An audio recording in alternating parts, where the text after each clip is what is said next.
Target already, the Burmese python, just a little hatchling.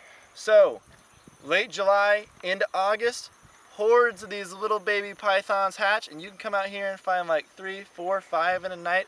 They're so cool. Yes, they are an invasive, and yeah, they shouldn't be here, but man, they are just the cutest little snakes ever. Their scales are just so smooth. It's just, none of our native snakes feel like these guys, and they just have this awesome giraffe-like pattern. It's so cool. So, like I said, he's a hatchling right now. This is hatchling size. He's probably only a couple weeks old at most. Now, by this time next year, this snake will be up to 4 feet long. Burmese pythons can grow up to 23 feet and be up to 200 pounds, okay? So, when you're handling something like this, no problem at all. The babies do bite, and they actually have some really sharp and long teeth for how small they are. So they kind of hurt if they bite. Ah! But this one's really nice. He's not biting at all, not even being defensive whatsoever. But like I said, this time next year, this animal, if he's eaten right, will be up to 4 feet long. It's crazy how fast they can grow.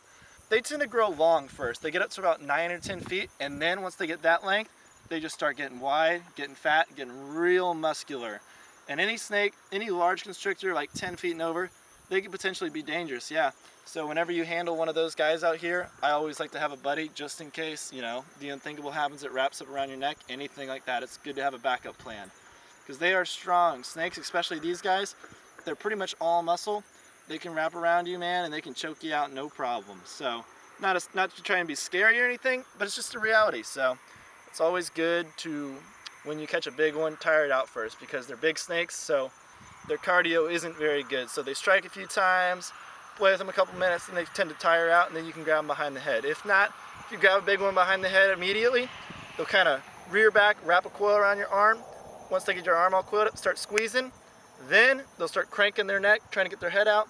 They can pop their head out, bite you, now you're all tangled up and bit at the same time, and that sucks. These snakes are generally really slow and methodical movers. They're not real fast and twitchy. They take their time, they flick out their tongue, they survey the surroundings. They're really slow moving, methodical snakes, okay? They're not flipping around, going straight side to side. They really take their time. They're a really cryptic species. Even a big one, like 10 feet plus, can be really, really hard to find, even in just a clump of sawgrass. So finding these guys during the day is really difficult. The only decent way to find them during the day is if you come out during a cold front, which is not very common here in South Florida.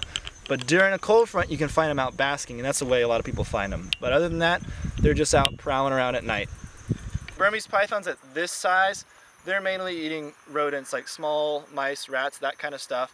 Then when they get a little bit bigger, they can start preying on wading birds, small alligators, raccoons, anything like that. You know, when they get bigger, even small deer they can eat, like the large ones. So they eat a wide variety of animals. They're not just restricted to the warm-blooded animals. They will eat alligators. It's highly publicized. Everybody knows that. But actually, alligators eat a lot more of these guys than these guys eat alligators. So seeing an alligator eat one is a lot more common than seeing one of these guys trying to take down an alligator. As their name suggests, they're native to Burma, Myanmar, so Southeast Asia, Thailand, Malaysia, that area. And what's really a shame is throughout their native range, these guys, they're actually having a really tough time. They're declining in their native range due to habitat destruction and due to over-collecting for the skin trade. These guys, people make purses, wallets, boots out of them. That's a big deal. And there's people out in Southeast Asia, all they do is collect these guys for the skin trade.